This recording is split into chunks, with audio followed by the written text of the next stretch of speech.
want to begin by thanking our partners in this lawsuit. First, want to give my gratitude and thanks to Mr. Ho from the ACLU, who did an amazing job. I also want to thank all of the attorneys and leaders who've been fighting side by side, and I also want to thank my team. I want to thank the Solicitor General, Barbara Underwood. I want to thank Stephen Wu.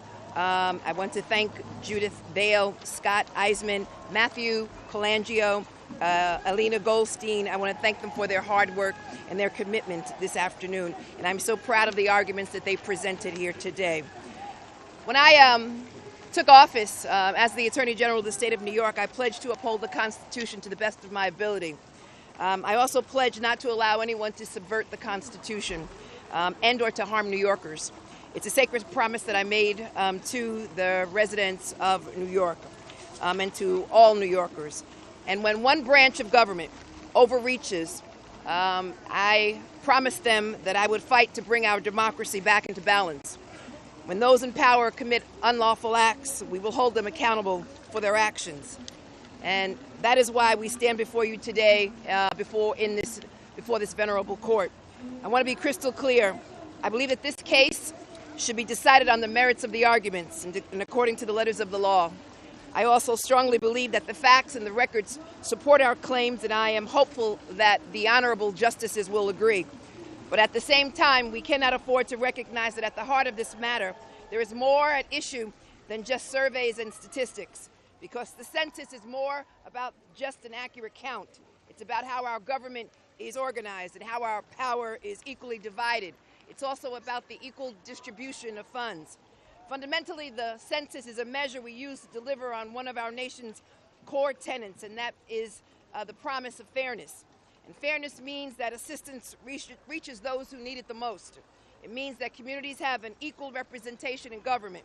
It means that no group or neighborhood is marginalized. And for this reason, it is imperative that we challenge the addition of the citizenship question to the 2020 census, and that the 2020 census be accurate. Adding that particular citizenship question could lead to the undercounting in communities across America, particularly in immigrant communities and Hispanic communities. It would mean that communities entitled to resources wouldn't get those resources. It would deny certain communities of equal representation. And so in the interest of fairness, in the interest of upholding this quintessential American promise, we are obligated to ensure the most accurate count in the 2020 census. And as such, we must use every tool at our disposal, in our arsenal, to fight to protect its integrity. And that's what we did today. I'm so grateful and humbled to fight alongside such talented and insightful colleagues each and every day. And now we'd like to hear from Mr. Ho. Thank you much, Attorney General James. It's an honor to work with your team. I just want to make one thing clear. This case, this question, are you a citizen? It's not about a line on a form. It's about whether or not everyone in America counts. The government's own estimate is that putting this question on the census is going to cause 6.5 million people not to respond. They're just going to vanish from our nation's population count. Just to put that in perspective, it would be like if our 18th largest state just went poof.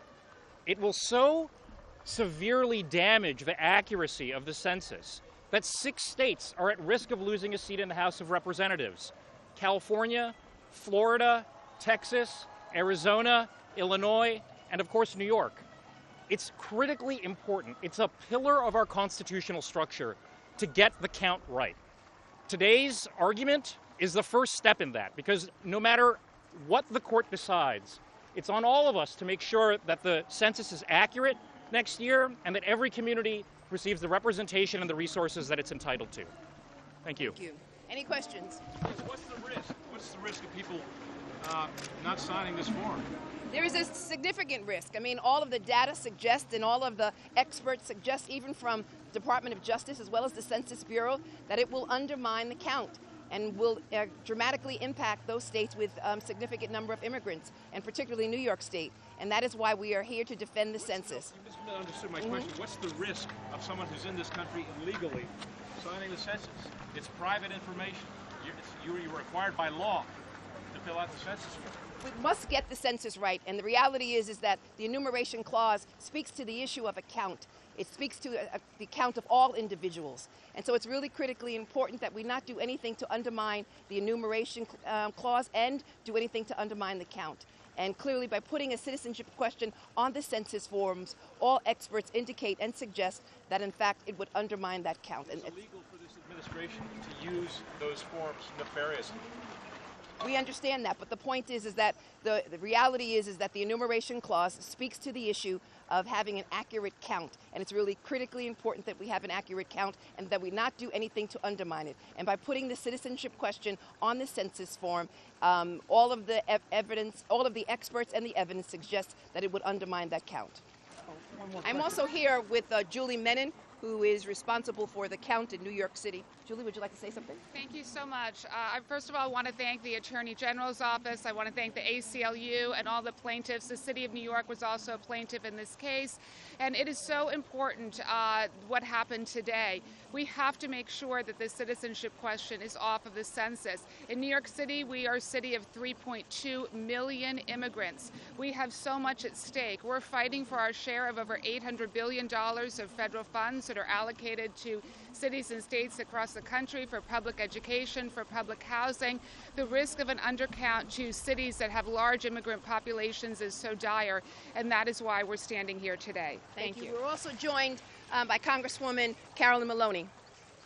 Thank you. I am so proud of Letitia James and the great city of New York for the leadership that they played in bringing this case to the Supreme Court. 17 different states joined the leadership of New York to come to get an accurate count in our census. It was a spirited debate. Everyone spoke, with the exception of Justice Thomas, and they brought many points out. And first of all, the census is supposed to count everyone. It's supposed to enumerate, count everyone, and be as accurate as possible. And this is important because our representation is based on the census numbers. So if you're not counted, you're not represented. And the census numbers, in terms of federal dollars, impact every year on where over $700 billion are spent for the needs of people, for housing, for health care. It's based on census numbers. So if you're not counted, you're not receiving the proper support. And our businesses and our country and our government depends on census numbers for the data, for the research, to move our country forward for the next 10 years. And if the data's not accurate, then our programs and our policies aren't accurate. So the census goes to the very core of our democracy. And we must get an accurate count. Based on the merits, there is no question that the justices would agree with the three lower courts, the other courts that all decided take the citizenship question off. All of the statisticians, the professionals say that it will lead to an undercount. Why do we want an undercount? We should take that question off. It doesn't belong there. It's unfair. It's not fair to the taxpayers of this country. It's not fair to the democracy of our country or to our businesses and their plans. This citizenship question should be removed if we want an accurate census. Let me reiterate the comments of Justice Sotomayor. The decision by the Secretary was a solution in search of a problem, and there is no problem. And it's really critically important that we get the count right and that we not do anything to undermine New York State or any other state that has a significant number of immigrants and particularly a large Hispanic community. Questions? Could you tell us those figures again? Let's name them. Handle this data from the census The question is this. The issue before the court is the enumeration clause and the Administrative Procedure Act, and whether or not this administration, the secretary, was in violation of the Administrative Procedure Act as well as the enumeration clause.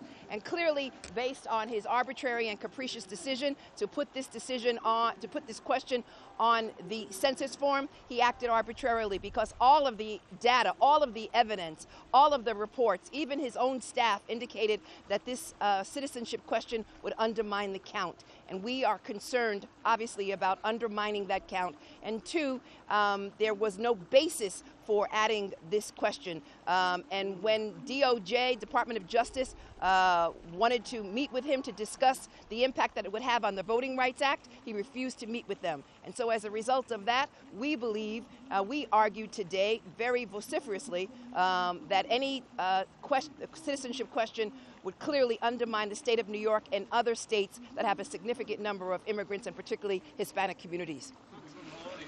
Why don't you just encourage people who may be in this country illegally to go ahead and sign the census, to admit that they are not citizens of this country, if you want an accurate count? What do you fear from that end? Justice Sotomayor asked the question, do you believe that Latinos and others who may be undocumented, do they have a fear for filling this out and showing that they are undocumented? And there's a real fear among people. We need to take that fear away, because everyone needs to be counted. Not if there's illegality in revealing that they are here illegally, if there is illegality in using the census for some nefarious purpose. You can answer that question too, sir. Well, she asked that. You ask an undocumented in your neighborhood why they may fear. They're afraid. But I tell you, I am for following the law. Everyone should fill it out. Everyone should fill out the census form. That's what I think. If I could address that question, everyone should, of course, fill out the census. There's a legal obligation to do so. But the Census Bureau has for decades opposed adding this question, because the statisticians have done the research and they've discovered that if you add it, we're going to get fewer people responding to the census and a less accurate census. And let's not forget what the administration's purpose is here. They say they want to publish block by block counts of citizens and non-citizens. Well, you don't have to be a conspiracy theorist to be concerned that if that data is out there, it could pose a risk to you. We've seen an administration that is picking people up in sensitive places like courthouses, schools, going to the doctor's office, a man driving his pregnant wife who's in labor to a hospital. So I think it's quite understandable that people would be concerned about that. What I hope is that people will still fill out the census, but there's no real dispute about whether or not this question is going to wreck the census, because the government has admitted it.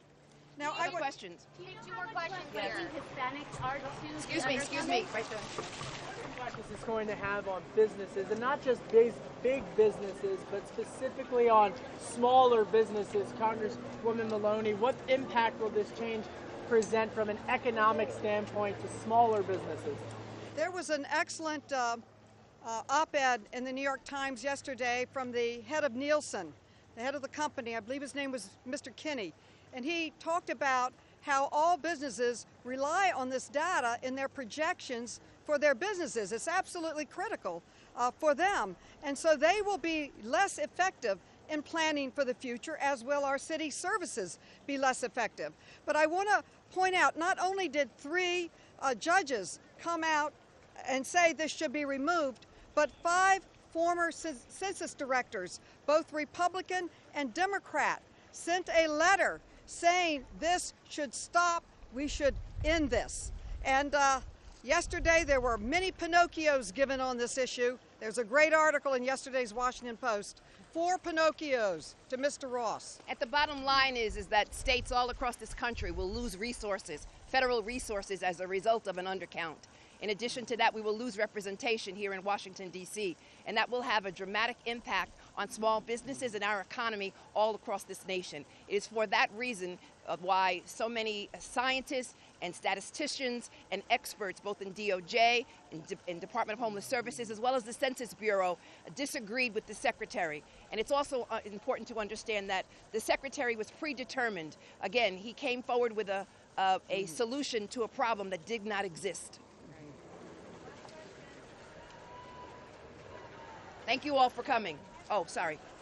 You keep saying that there's a we know that there will be an undercount and among Hispanics, but can you tell us how much, and specifically among Hispanics, what the estimate is of how much that undercount will be? The government's own estimate is that at the minimum, the lower bound estimate is that households that have a non-citizen in them will see a decline in census responses by 5.8%. That translates to 6.5 million people. That's more people than in our 7 smallest states combined. And also, I would just say in 2010, last time there was a census, there were 1 million children that were left out of the census, 400,000 whom were Latino, and that was without the citizenship question. So you really can see how grave this impact could be. Any other questions? Again, it appears that the issue of determining one's citizenship took priority over a constitutional obligation to get this count correct. And it's really critically important that we not do anything, add any question that will undermine that count. Last question? Do you have any sympathy for people who think that undocumented immigrants shouldn't be represented in Congress? The Constitution says that everyone should be counted. Even if you're visiting the country, if you just got in the country, documentation is in many stages. You can be in the process of becoming a citizen over many years, as you know. So the Constitution clearly states, and that's been the principle since 1740, that everyone should be counted. And when you look at city services, you are providing services to people that need them. So they need to be counted. You need to understand this. And businesses need to see the trends and know where the country is going. Numbers count. It's very simple. We should count everyone. That's what every judge has said so far, what every statistician has said so far, what the professionals at the Census Bureau have said so far, what 5 former heads of the Census Bureau, both Republican and Democrats, have said. If it's based on the merits, definitely we will win this case. I think the point is that the enumeration clause speaks to the count of every individual, and not just Americans, not just citizens. It's everyone. And the bottom line is that there are a significant number of undocumented individuals who contribute greatly to the economy of the United States of America, and they have a right to be represented. Thank you all. Thank you, New York. Leading a great case. You were up there, weren't you? I was. I was so in the back, I couldn't see. You did a great job. Thank you so much.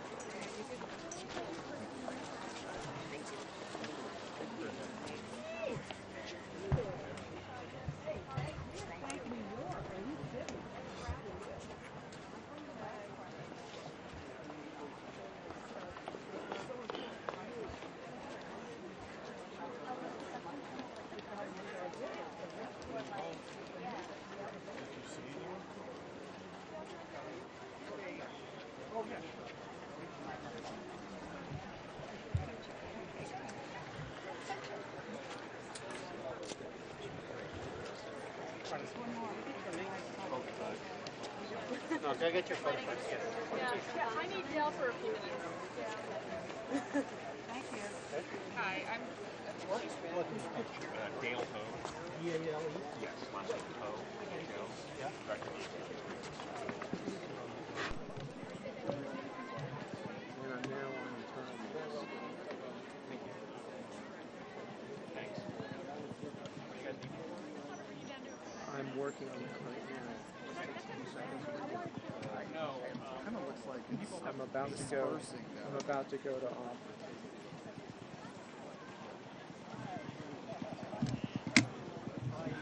Chair, Census Caucus, they abolished the Census Committee, so I started the caucus, right? You should talk to Mike Rubinstein here, because he was at the Justice Department. He's at the legal.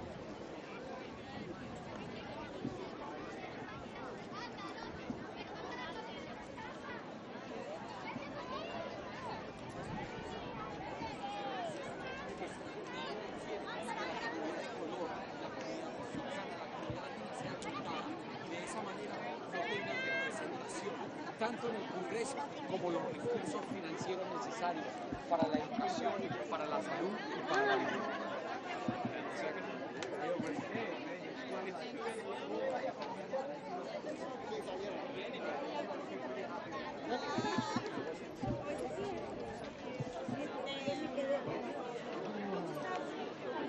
India.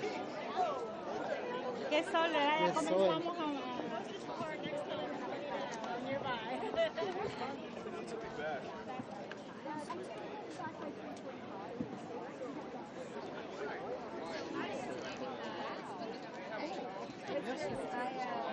Is disenfranchise millions of Americans and their families.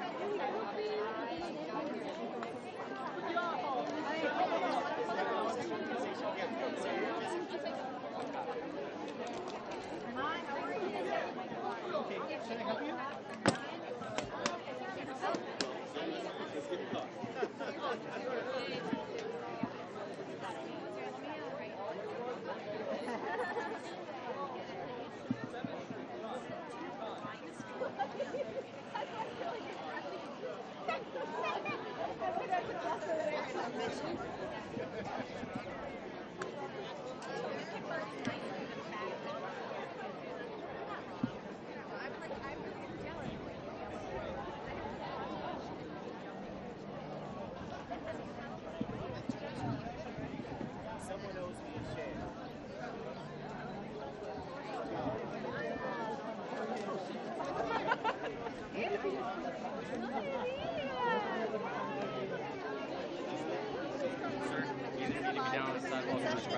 Just join this line here when the regular shipment folder comes.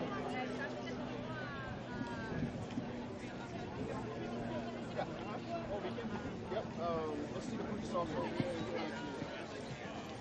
Suggest that there's a hypocrisy on.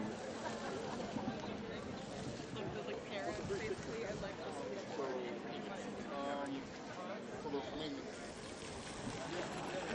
Houston, Harris County, we filed an amicus brief and we were Great.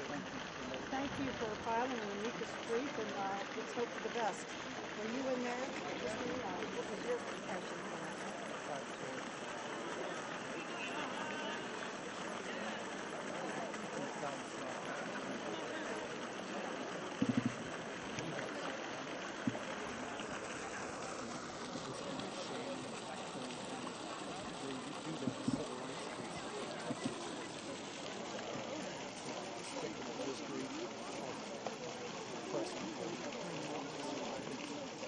We cited our cases here. We read them. Our history of suppressing votes is extraordinary. I hope you're right about Robert. I feel that if we don't win it, it's so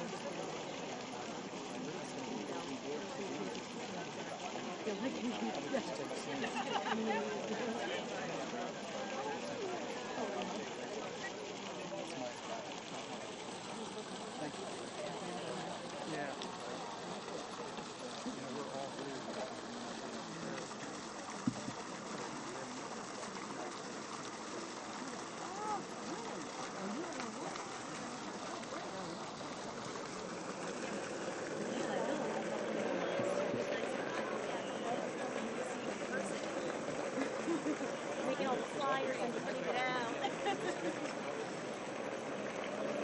I gotta get you on the phone. Sit.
esta instancia después de que 3 jueces en Nueva York, California y Maryland hayan determinado la ilegalidad de añadir la pregunta en el censo. Los demandantes esperan que las magistradas.